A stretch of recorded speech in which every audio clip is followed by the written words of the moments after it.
And we're live. Welcome everybody. We're joining a bit early to get you all on the line. So if you're out there, hi, welcome to the webinar. Pop me your names and comments so that I can see that you're there. And start thinking about your questions.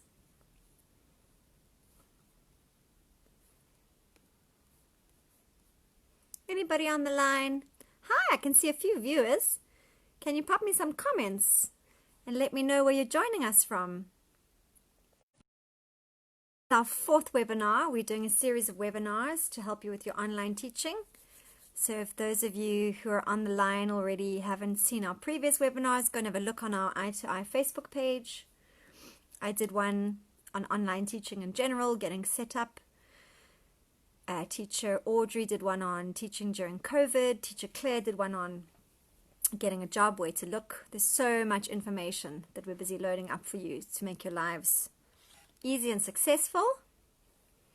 So welcome. If you want to pop me a comment and let me know where you're joining from, that would be great. Let's see. Hi everybody. Don't you want to drop me your names and where you're joining from? And then I can welcome you on the call. Tonight we're going to be talking about all the tips and tricks for online teaching, how to keep your students engaged, your first lesson, online resources, how to choose things for the different levels, and answering your questions. So don't you want to let me know where you're joining us from? Let's have a look. Let's see if it's working. I'm just going to do a little test to see if you can hear me. And let's see. Aha! Well, let's see now. I've got you all. Dimitri. Hi, Dimitri. We've got Quinette. Welcome. Samantha. Millie. Hi, Millie. Julian, the only non-South African so far. Welcome from Texas. We've got Ilse from Johannesburg, welcome. Simona from Cape Town. We've got Michaela from Cape Town. Dimitri. Hi, Dimitri. Doreen. Simona, hi. We met the other day in an online practical session. Welcome, everybody. We're going to give our friends another couple of minutes to join and get your questions ready. I'm going to be answering them in between, chatting you through all the tips and tricks for online teaching. So great to have you all on the call. And I'm so excited I can see all your comments. Although, it's probably not great with my thumb. How's that? That's better. Okay. Oh, we've got someone from the UK. Good afternoon. How's the weather over there? Apparently it's rainy. Is that true? It's freezing in South Africa today. We've got a cold front happening. Okay, UK, Johannesburg, Texas, Cape Town. So good to see you all. I hope you're ready with your questions about the tips and tricks for online teaching. We're going to be starting in a couple of minutes. We'll just give our friends some time to join us. Is it grey?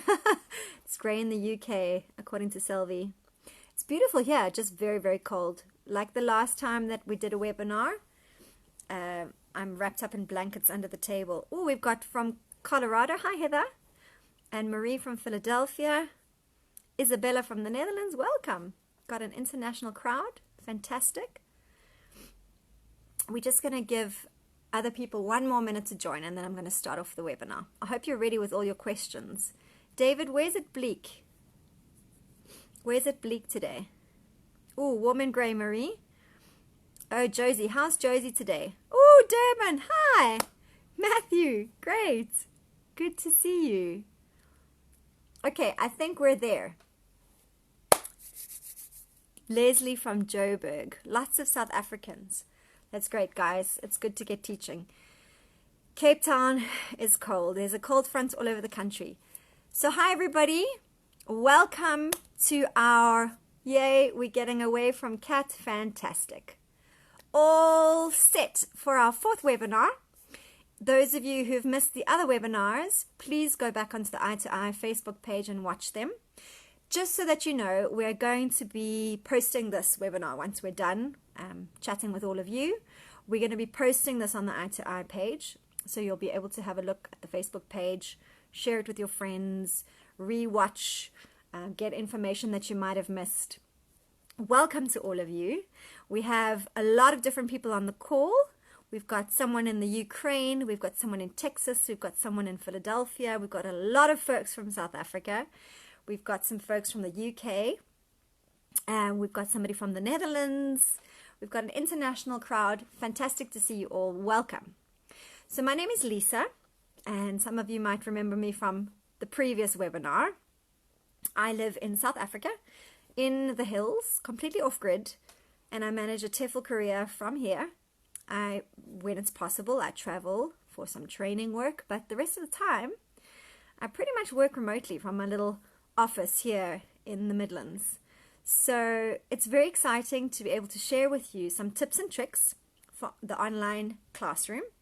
And in between, welcome from Hong Kong. That's our first person joining from Hong Kong on the call. Daryl, welcome. In between sharing some of the tips and tricks, I'm going to be answering questions. So please do get ready. Need tips for productivity. Jay, can you share a little bit more what you mean by, hi Jackie, by productivity? Just pop me a message. Okay, so let's start off by thinking about, so nice to see you all. Let's start off by thinking about how you're going to go about this. Okay, some of you have had your training. If you would like more information about how do you get qualified, please pop us a message on the itoI page. We can support you with some suggestions around your qualifications, etc. But once you get qualified, once you get a job, let's say, Abu Dhabi. Hi, Patricia. That's quite far. Once you get teaching, there's going to be a lot of things going through your mind when you're preparing for your first TEFL class, right? Online. There's going to be a lot of questions for you. How do I keep them interested? How do I know what to do with particular levels? How do I manage the classroom? How do I prepare my first lesson? So we're going to chat about all of that today. Let's start off by talking about some tips and tricks for keeping your learners engaged. Okay? It's a little bit different to the classroom in person. What happens when you're teaching online is that you're generally teaching to either one-to-one or a very small group of people. Okay? You can see my hands are going the whole time. That's a very teacher thing. We're always using gestures, and I'm always using my facial expressions. So right now, the only way that I have to connect with all of you is through the camera. So I'm using the camera as actively as I can. I want to keep my face warm and engaging. I smile a lot. I look at the camera wherever possible, except when I'm scrolling through your comments. And you have to get used to creating rapport through this format. Okay, it's a little bit different from in the classroom. So what are some ways you can make it really interesting for people? The one thing is that you most certainly have shorter classes than you would in person. Okay, when you're working in an online space, people can't concentrate for as long as they generally do in person. There's a lot of reasons for that. So generally lessons will be a little bit shorter. So for a child, a young learner, you might have 25 minutes, 30 minutes maybe. Adults slightly longer. Sometimes people do book back to back, but generally they would keep lessons quite short. That's so that they get the full value out of that lesson. Short, stimulating. You get to the work immediately. If there's some reading to do or listening or watching to do, they kind of do it beforehand so that you can really maximize the time for practice, okay? You make it as interactive as possible. This is obviously a webinar. So yes, I'm going to be reading your questions and I'm going to be chatting with you. Okay, Jay, I got your questions there. Platforms are live. Oh, there we go. Jay is in fact asking, how do you keep people more engaged? So perfect time for that question, Jay. You're on schedule. Thanks for that. So you're going to shut up and listen. Great. Jay, that's a very good point. So basically, you've got to make it interactive. So just because it's you and the learner, or you're in a very small group of learners, doesn't mean it has to be like blah, blah, blah, blah, blah, blah, blah, blah. No, it's got to be interactive. Role plays. Change things around. So if, for example, you are, let's say you're introducing a vocabulary set. Like, let's say we're talking about holidays. Instead of just introducing the language, you could make it into a game. You know, you could act it out from, you know, as much as you can online. You could use gestures. You could use pictures. You could use Pictionary. They have to draw on the interactive whiteboard. You could play a game, for example. You could hum a tune and they've got to guess about a holiday and they've got to guess some of the vocabulary words. So you can make it super interactive and dynamic. That's one of the tips, is just your lesson design, okay? Another thing that you can do is to definitely choose your resources well. A prepared teacher is a happy teacher. There's absolutely nothing worse than getting to the session and floundering around because you don't know what's going on. If you've chosen your resources well and you've planned your lesson well, then it should flow nicely. You know, so vary your activities. As you finish one thing, you're ready with the next thing.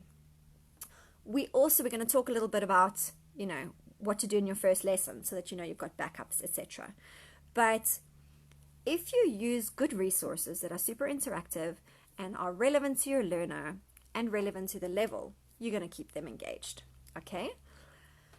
Another tip, and this is particularly if you're working with younger learners, is you want to make it as, you know, engaging as you can in terms of using props. If you are doing colors, for example, and if you haven't watched it, go and have a look at Audrey's webinar. It's on the itoiTEFL Facebook page. She talked about teaching during COVID. She works specifically with, you know, a lot of young learners, and she shows you all of her props that she uses, that she's made herself out of paper and printed out, really not very complicated. She uses them beautifully, and you'll see how you can make the simplest thing into a prop. For example, she's got these, you know, colored crayons, etc., that she uses for colors. You can use fluffy toys for animals.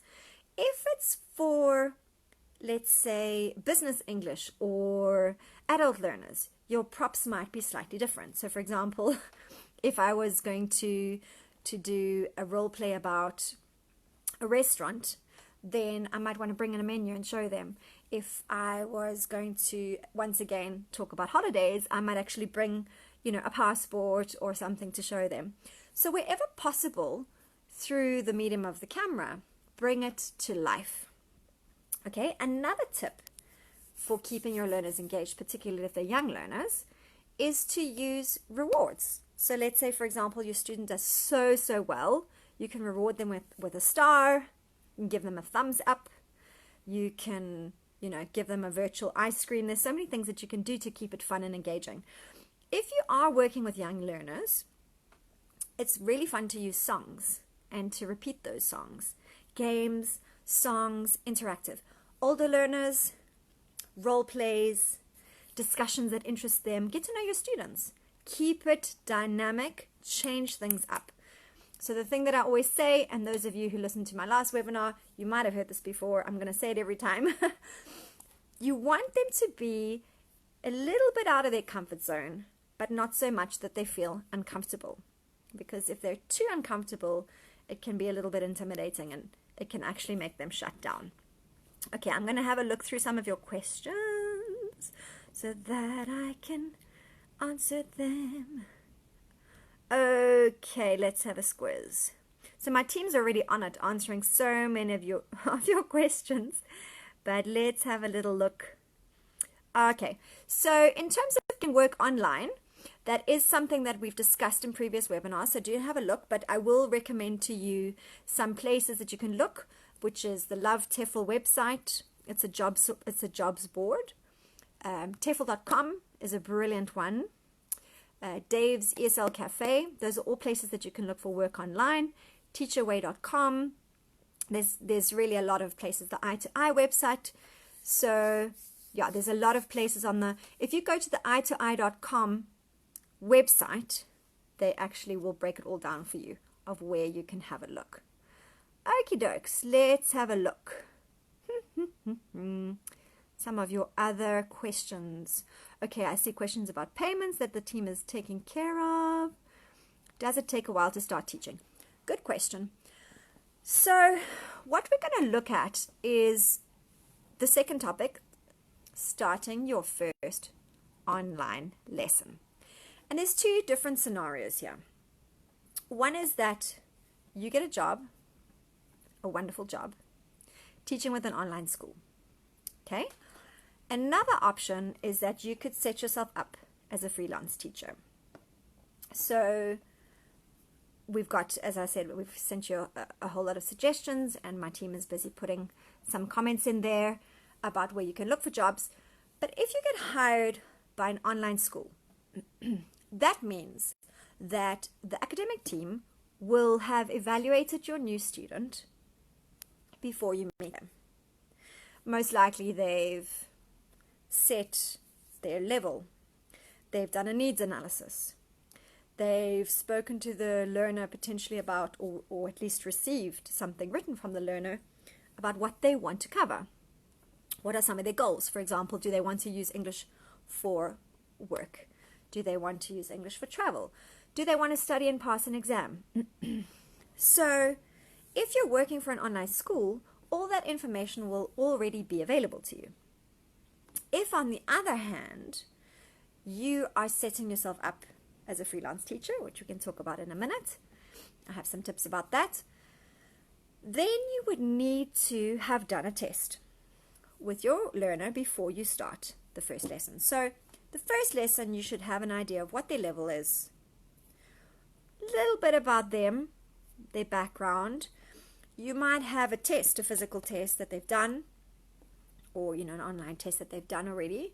You might have a sense of how they can write, but one thing you may not know is how much active production of English that they have.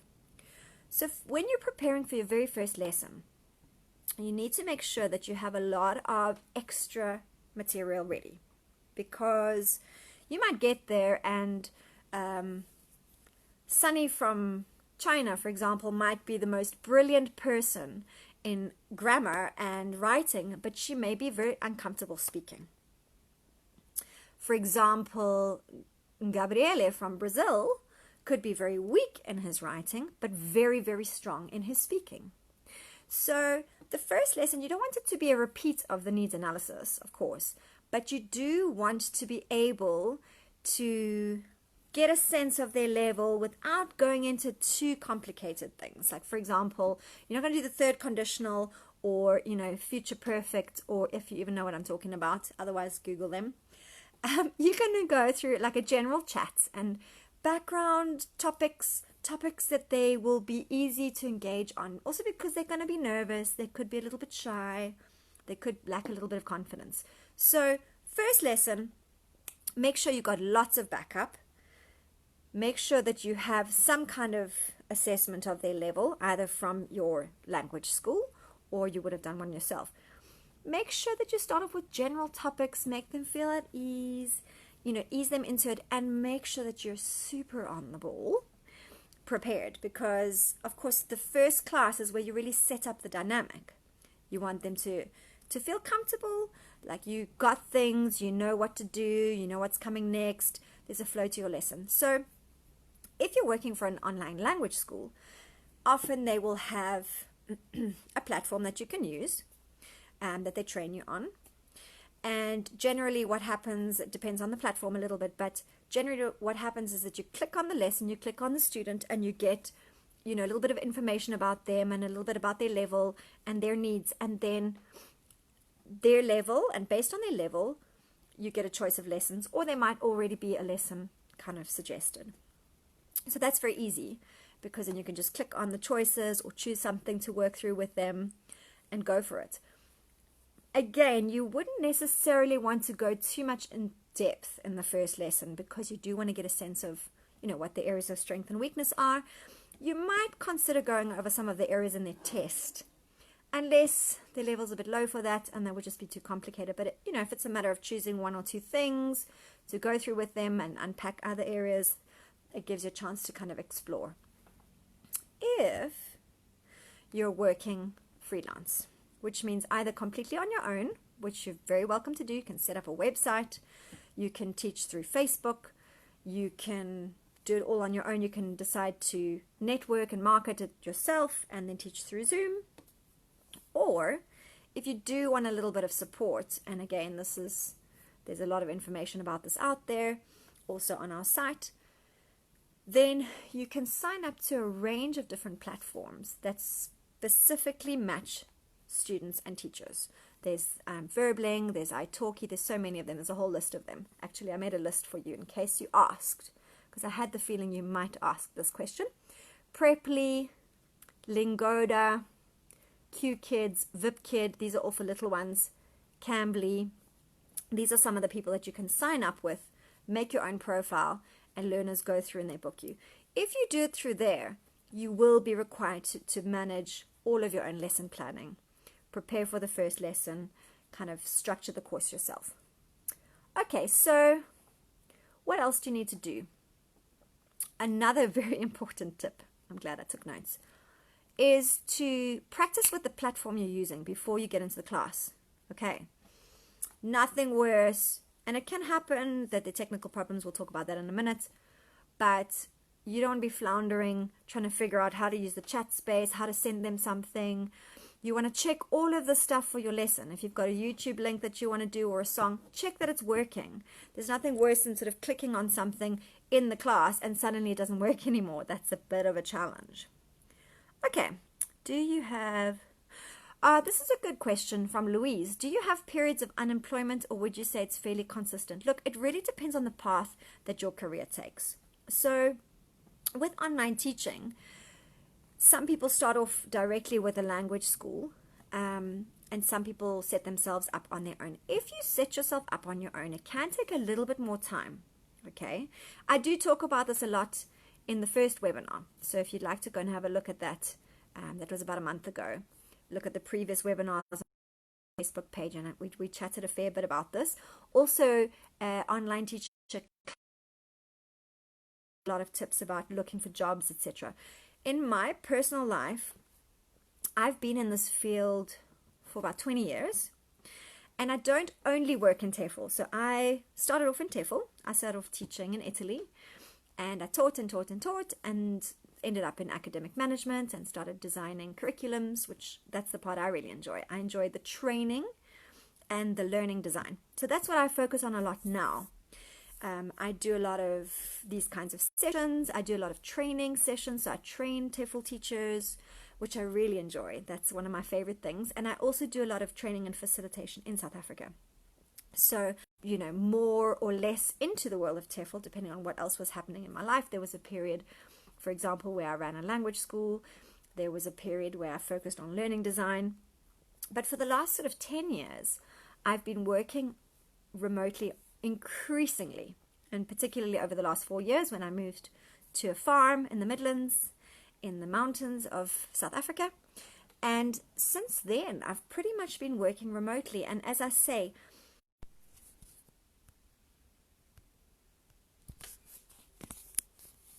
okay, we're back. Good. Sorry about that. So that is another tip I have for you, is to be ready for technical challenges. But yeah, the amount of teaching that I've done over the years has gone in and out, you know. But I've never, ever in my 20-year career had a shortage of work.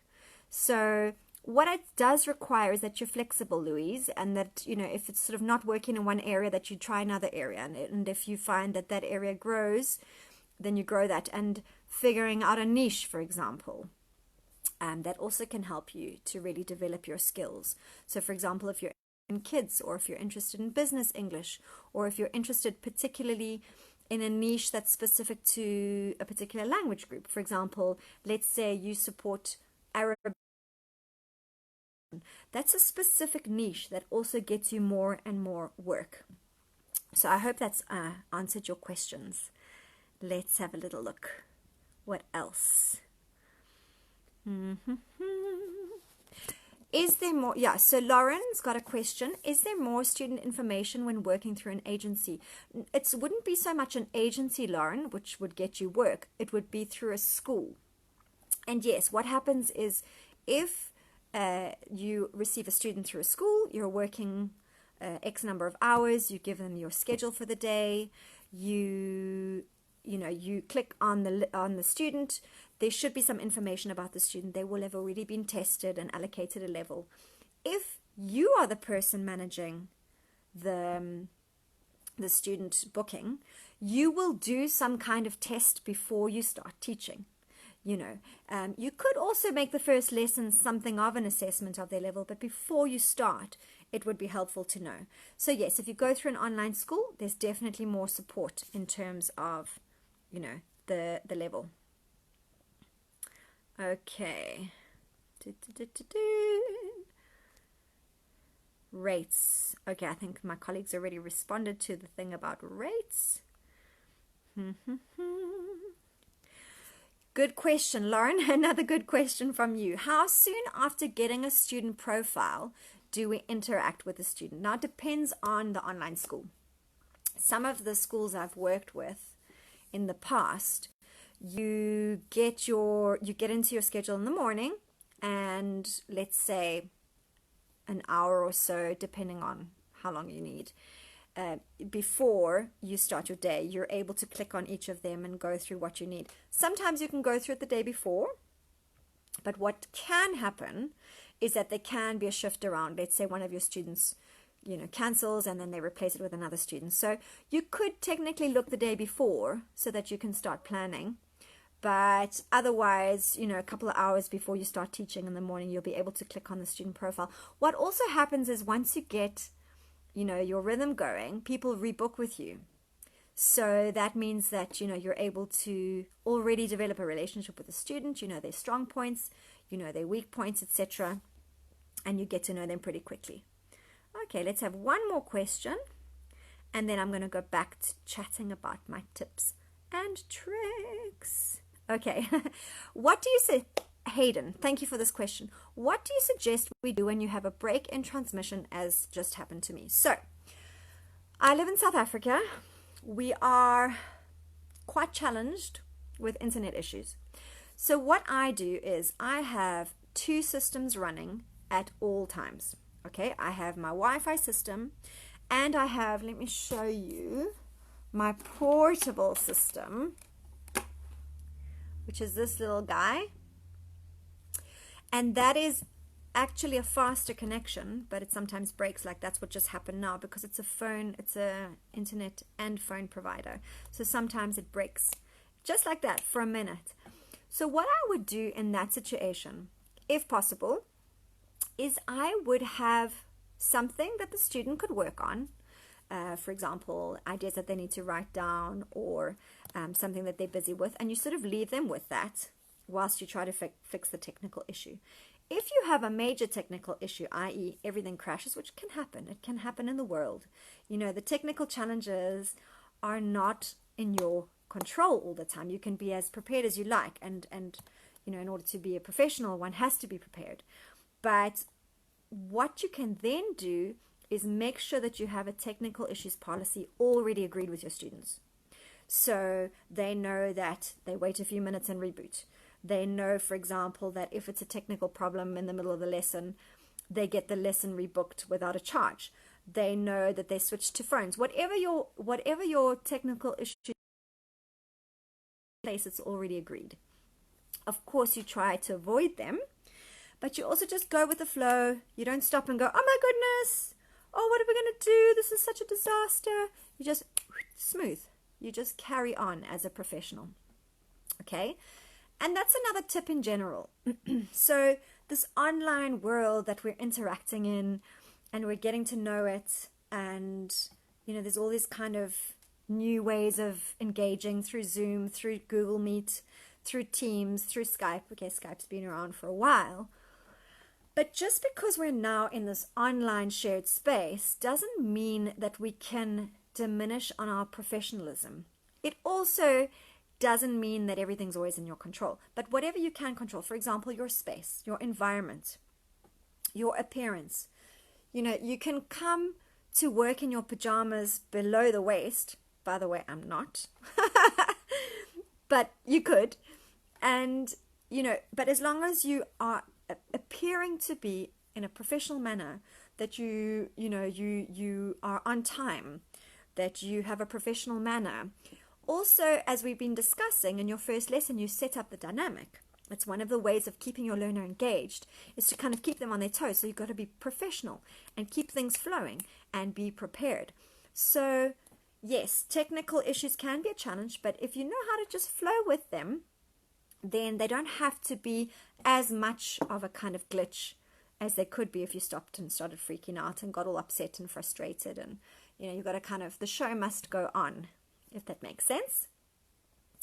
Another way that you can engage people is to be very animated, as I said, and also to make sure that you use your voice. So, of course, this is a webinar, so it's a lot of me talking, but in a lesson environment, it should be a lot of the student talking, okay? And if it's a group situation, then it should be a lot of students talking to one another, which we'll discuss a little bit later on. So my suggestion to you, if there are things like these technical glitches, like you're asking Hayden, what do we do? Keep your speaking slow and calm and clear. If there is a lag on their side or on your, if you and you're interrupting them and you're not giving them a chance to speak, first of all, it can put them off. It doesn't give them a chance to formulate their thinking. And also, if there's a lag, they can miss a lot of the information. So use your voice wisely. Give extra space. Don't be scared to give them something to do. You know, if you, for example, find that your video isn't working, or if there's a bit of a pause or something, when you come back, say, okay, if that happens again, here's a little sentence I'd like you to write. I'd like you to write a list of your favorite colors, blah, blah, blah, blah. And you let them get on with it whilst you fix your problem. So those are some of the tips and tricks around managing the professionalism of online. Another thing to consider is lighting, okay? They need to be able to see you clearly. Like, I have a very neutral background. So I mostly work with adults, and I mostly work with online resources, which we'll chat about a bit later. So I keep my background quite neutral. If I were working with little people, then I would want lots of colors and lots of toys that I can use, lots of fun things, lots of tactile things that make it fun for kids to look at me for most of the time. Okay, let's have a little look. So, yes, this video is going to absolutely be available to watch on the Facebook page. So if there are any problems, don't worry, you'll be able to see everything. Let's have a look. I'm very off the grid, it's true. So what that means is, as I explained, I mean, that doesn't mean that I can drop my standards on connectivity, but what that means is that everything we have is powered by the sun, which is fantastic. Let's have a look. Business English side. So the weather has affected my Wi-Fi. It's possible that all the Wi-Fi has got a cold front. Okay, so what Alistair's asking a very good question. What are the main focus or skills requirements for a teacher working online as opposed to a physical class? So in other words, very good question. What should we be focusing on developing in our skill set? Great point. Okay, Alistair. First thing is to get to know the platforms. Okay, so if you're doing, one-to-one class, you want to know how to be able to use the chat space. You want to know how to be able to send and receive files very comfortably. I would say practice with your friends. Before you do any classes, practice with your friends and family. You want to know how to, for example, use an interactive whiteboard. A lot of the platforms have that as an option, where you can actually set things up, and you can also have your student write on it so they can complete sentences that you can, you can have a gap fill, for example, and they can enter the thing. You want to be able to use online resources. You want to be able to use, for example, either PowerPoint or Prezi or Globster or one of those to be able to make interesting lessons that also have visuals. So that's where it's slightly different from in the physical classroom, where you want to be like putting them to groups here and then monitoring here, and those are similar things but slightly different. You want to be very well resourced and familiar with online resources, and I'm going to give you some tips of where you can look for those a little bit later. If you're working with group classes, you definitely want to know how to use, for example, the breakaway room function if you want to split them up into groups. It affects also how you design lessons. Okay, so like we said before, to keep them engaged, and remember, if you've missed any part of this, don't worry, it's going to be available on the itoI Facebook page, this webinar, along with the other ones that we've done. So don't worry, you can watch it again if you need to. And basically, you need to think about how to keep it varied. Okay, you're going to keep it varied. You're going to start off with this kind of activity. Maybe each person needs to introduce themselves and say their favorite color. You're also going to be needing to train up and facilitate your learners in using the platform sometimes. So that's slightly different as well. So you're basically becoming not only an expert in online training with your learners, but also how to support them in getting to know it and getting comfortable with it, including what we talked about earlier. If there's a technical glitch, you just carry on smoothly. It's no point getting upset every time, because it can happen.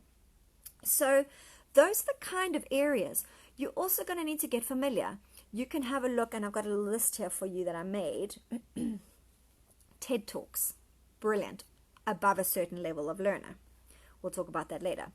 YouTube, news articles. What's so nice about the online format is that you can use what we would call real life material, resources that are actual, depending on the level.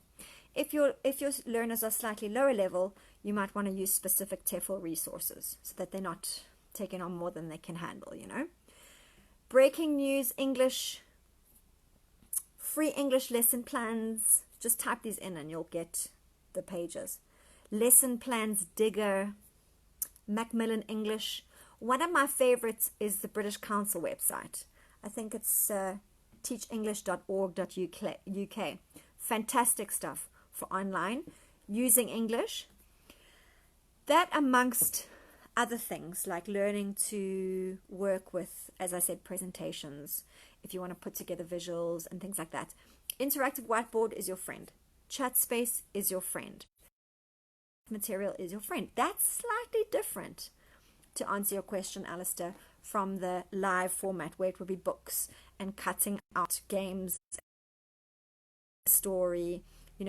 On an online session, you might have, on an interactive whiteboard, you might have lots of pieces of a story that your student then has to go and put in the correct order.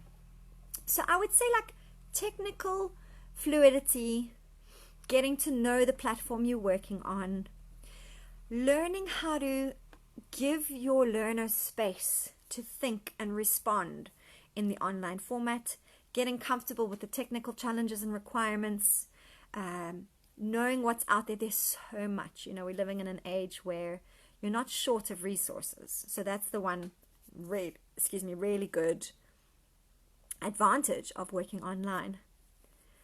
Oh, Michelle, have I answered your question about online resources? I've given you a range of different places that you can look. Let's have a look. Oh, this is a nice question, Daryl. What is the most gratifying aspect of TEFL as a teacher? Yeah, that's a really good question. So for me, as I said earlier in the webinar, and again, if you've missed any of this, don't worry, it's going to all be posted on the itoI Facebook page, so you can have a look. For me, the best part about this, okay, first of all, I told you I live in the hills, and other than an occasional wild animal coming in or the occasional technical glitch or whatever, I can run my career from home. I can run my career when I travel for work, because I sometimes travel for training, from wherever I am, and I can work with people around the world. I mean, we have people on this call from the UK, from South Africa. We've got somebody in the Middle East. We've got somebody in the US. We've got people from all over the world. And the beauty is that I can support people in changing their lives from home. That, for me, is the most gratifying aspect of TEFL. Also, the fact that when you are teaching English and when you're chatting with somebody like this online, you're not just supporting them in their linguistic ability. You're supporting them in their ability to overcome challenges. You're supporting them in their ability to do something they didn't realize they could do. You're supporting them in their ability to communicate with others from around the world. It's a very exciting and valuable skill that you're sharing. You know, I'm the kind of person that I have to be passionate about the work that I do, and I have to be making a difference, and I have to be enjoying it. So TEFL is the most creative and continuously interesting way to do that. So if you're not, you know, so much into teaching, for example, kids, there's another option for you. If you're not so much interested in, for example, working with business English, there's other options for you. If, like me, you're interested in training and content creation and communication like this with webinars and making videos and, you know, then there's space for you. Another reason why it's such an important and interesting career is because despite the fact that there's so many new qualifying teachers, there are so many more learners every day learning from home, which means that your market is just growing and growing and growing. So to be part of a process and a field that's about change and about being anywhere and learning a new skill and is constantly growing, I think is a wonderful thing in today's world, to be honest. I mean, if you look at the situation in the world right now, I've never been busier. That's a good thing, right? Okay, let's have a look. Okay, Ian, good question. Which would you recommend more highly, being with a school or freelancing? I think my colleagues already maybe answered no. Okay, Ian. So it really depends on what you need and what you want. Some schools are looking for particular people with a particular background, with a particular accent from a particular country. So you may or may not have luck with that. The pros of working for a school, and again, I've discussed this in my previous webinar if you want to go and have a squiz, but it's an important question that you're asking, so I'd like to just refer to it briefly. If you work for a school, you get the academic support, you get resources, you get the platform, you get training on the platform, you know, you get help. You also get students who want a teacher, so there's that instant match. However, maybe you earn a little bit less, you know, and there's a little bit less choice. If you're freelancing, it takes a little bit of time maybe to grow, but you set your rate. You support your students' growth. And in the end, like once you're a flourishing kind of freelancer, you have a great range of choice of where you want to go and potential to earn more. So check it out. Some people might want to check out, for example, working for a school before they go on their own, but some people might find, for example, the schools that they're applying to, you know, aren't looking for who they are, and it's nothing personal. It's nothing personal. It depends on what they need and what they want.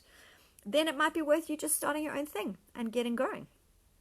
Okay, I also want to chat a little bit, because it is something that we promised to talk about, teaching different ages and levels.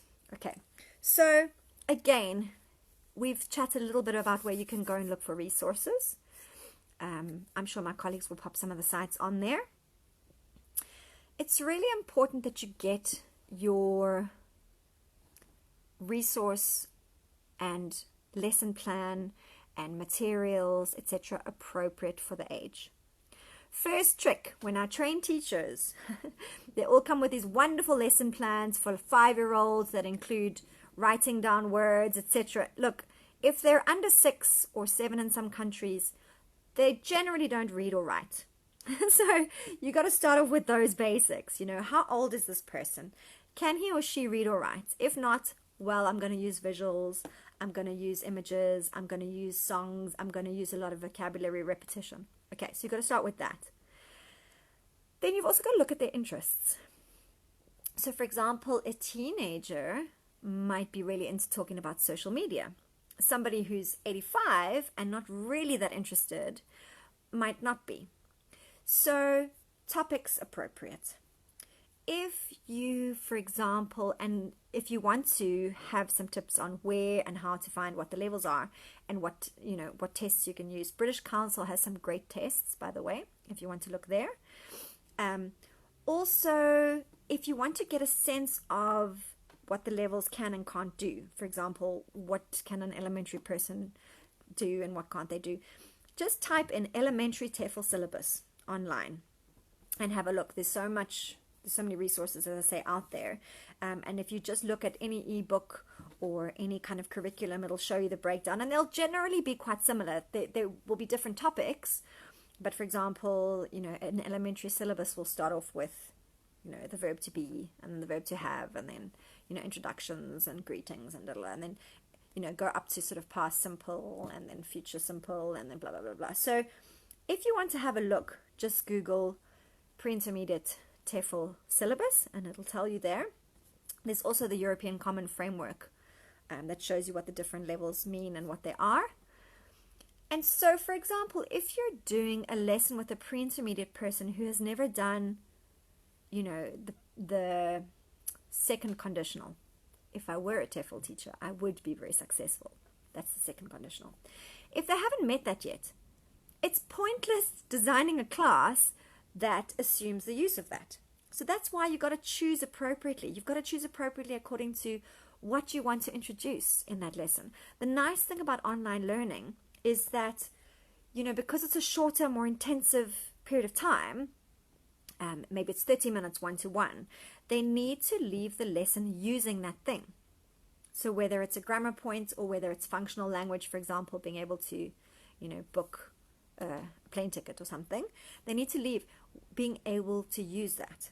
So there's no point you bringing in something that's going to take 6 weeks to introduce when you've got 30 minutes to use it, okay? Likewise, if you've got somebody who's interested in business English, and they're there so that they can negotiate and learn to give presentations and learn to have conflict resolution sessions or whatever it is that they need to do, there's no point introducing something around, going to nightclubs, unless they specifically share that that's what they're interested in. So you've got to keep it appropriate for that person's needs. Okay, let's see some more questions. Let's have a look for some more. Okay, so do we get, good question, Lauren, do we get penalized for technical issues?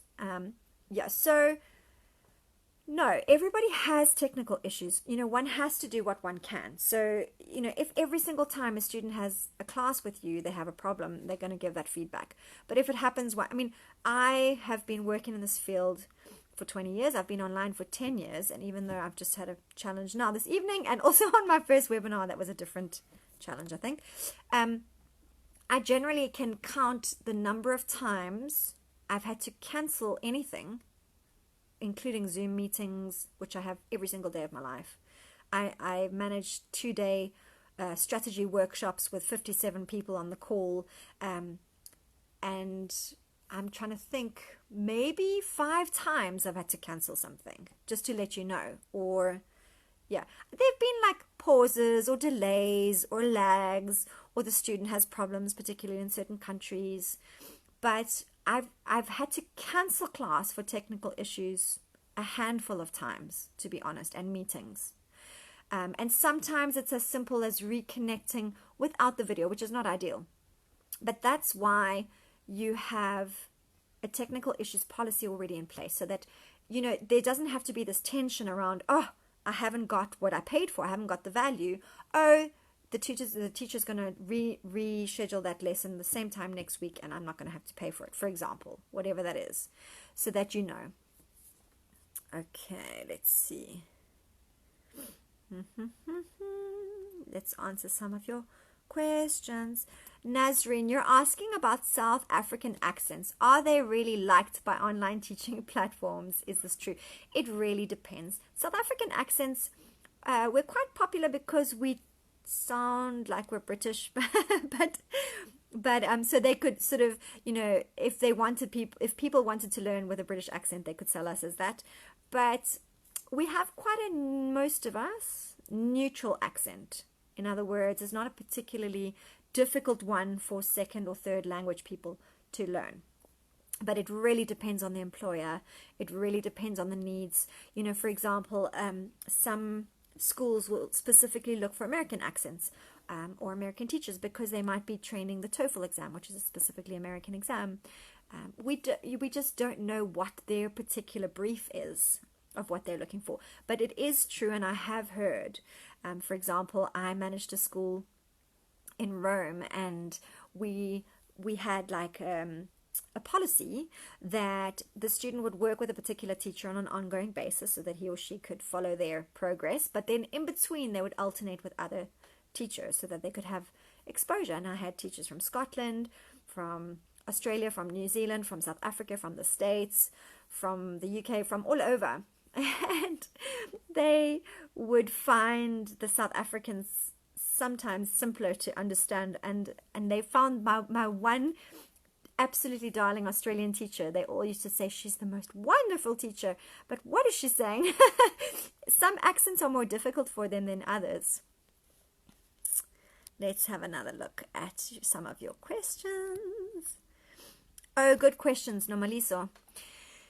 Are there a lot of jobs available for teaching adults or teaching business English? Absolutely. It's a growing field. There's a lot of adults learning online, particularly at the moment.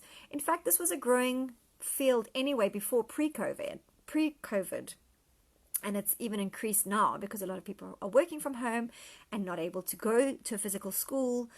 But also because, for better or worse, whatever we think about it, English is the language of international business, which means that a lot of business people are required to interact with colleagues around the world in English. Whether that's fair or not, it's not for us to say, but it does mean that there's a huge market for adults who may not speak any English or speak a little bit of English, but now have to do deals and negotiate and write emails and do phone calls and manage their work in English, which means is, yes, to answer your question, Nomaliso, yes, there's a huge scope for teaching adults and teaching business. And in fact, if you specialize in that, if you have some experience or interest in business, then you have the potential to earn a little bit more than just a general kind of teacher. Let's have a squiz. Let's have a look. Are you limited not having a degree? So no, I would just say that there are online schools and platforms that require a degree. Some countries require a degree in order to hire you, and there are so many that do not. If you have a look on the itoI website, I think there are actually some blog posts about that where you can have a look if you're TEFL qualified without a degree, and on the Love TEFL blog posts as well. I think I actually wrote one for them. So if you look on Love TEFL, which is our sister company, there's a jobs board, there's blog posts that you can have a look at with these kind of questions around where can I look if I don't have a degree, what are some of the good places to apply for jobs, you know, all that kind of thing. And they also have a learning hub where there are lesson plans and resources. So to answer your question, that's one of the places that you can look for resources. I have spoken about some online resources earlier in this webinar. Please remember that on the itoI Facebook page. So you will be able to have a look, and you'll be able to share with your friends as well. Let's have a look.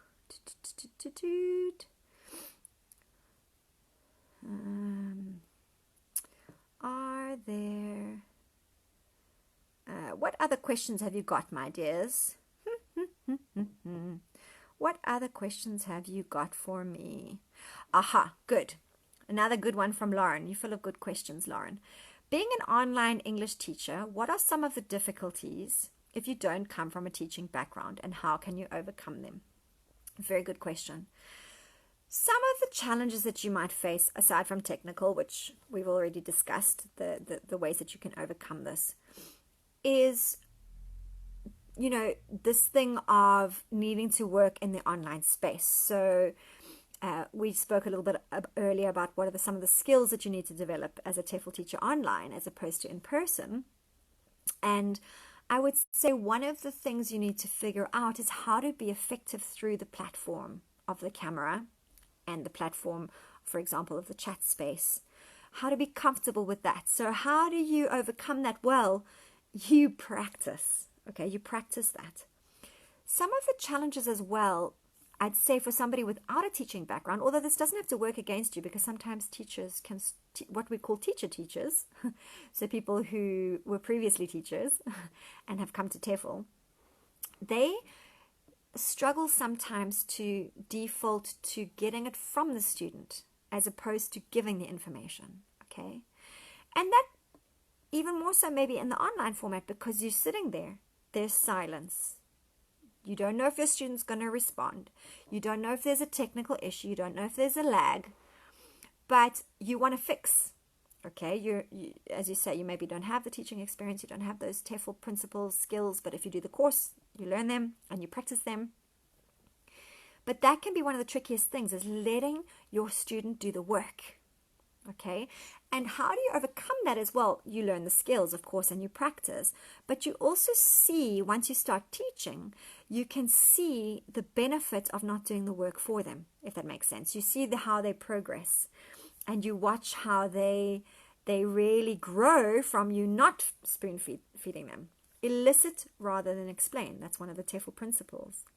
Another TEFL principle, which is ironic, says Lisa Triani, who's been speaking for the last hour, is minimal teacher talking time. So that's another thing that can be tricky for somebody who's never been a teacher. You might naturally want to fill the space and explain again and help them and fix it. But I always explain it, and those of you who've met me before or seen me on a webinar or done a session with me, you will know that I always describe it like being a gym instructor. You don't have to do the exercise. Your client has to do the exercise. You tell them how to do it and you facilitate them doing it, but they've got to get fit. And it's the same with a language. We don't learn a language by just thinking about it. We learn it by using it. Okay? So those are some of the things that you will learn from practicing the skills, Lauren, and also from getting to know what it's like to work online and how to be comfortable in that. How to give people the space, how to deal with the technical challenges if they are, how to work with the resources that you have available, where to find things, how to bring in a TED Talk, how to design a lesson around a TED Talk that's appropriate to the level. That comes with practice. And the beautiful thing, so today we've talked a lot about the tips and tricks for teaching specifically online. We've talked about, the different levels, the different kinds of learners. We've talked about keeping your learners engaged.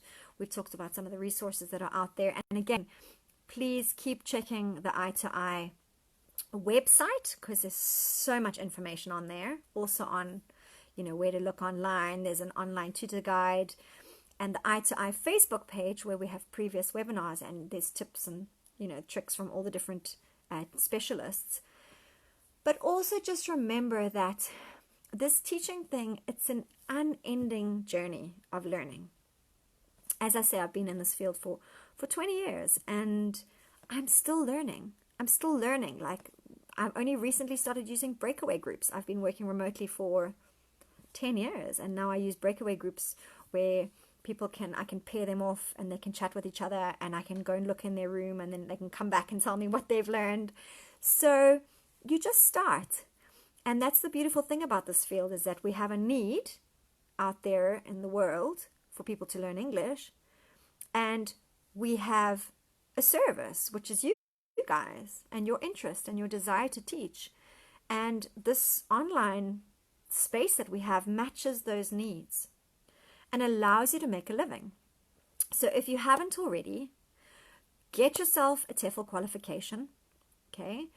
Get yourself practicing. Start having a look at the jobs boards. I've spoken earlier on the webinar about some of the places that you can look for jobs. And there's so many articles about where to look as well. If you want to look on our itoI website, you can look at the Love TEFL blogs. You can look on the itoI Facebook page. We have so much information. We're here to support you. You can just go and do it. So just before we wrap up, I'd like to just see some of your feedback. Did you enjoy? Please, if you have any further questions or anything you'd like to learn in future and you'd like us to do a webinar on, please pop your comments. I'm going to take one more question. We've just got a couple more minutes. How long does it take to see progress in your student? Carla, good question. It depends on what level your student is. So if it's a beginner, you're going to see it immediately, every single lesson. Even if it's a more advanced learner, you can see some things immediately and other things take time. So for example, for somebody to progress from one level to another could take, 40, 50 hours, depending. But if it's a beginner, you will see from the beginning of the lesson to the end, it's a different world. Thank you, Daryl. It was wonderful to have you on the call. So, so great. When I say practice, yes, I mean practice with your friends, for example. Get familiar with the platforms. Offer some free lessons to non-English or second or third language English speakers on Facebook. Any chance you get, just get busy. Have a look at some of the online lessons. In the itoI courses, you will see that we give you some practice sessions of recorded Zoom calls, for example. We're starting to put together more and more content for you to have a look at so that you actually know what it's about. Thank you so much for joining. It's been an absolute pleasure. Really a pleasure to speak with all of you. Thank you for joining from around the world. It's been my honor and my pleasure to share time with you. Let us know if you'd like some more webinars. I'm always keen to chat. Good luck, teachers. You can do it. Ciao.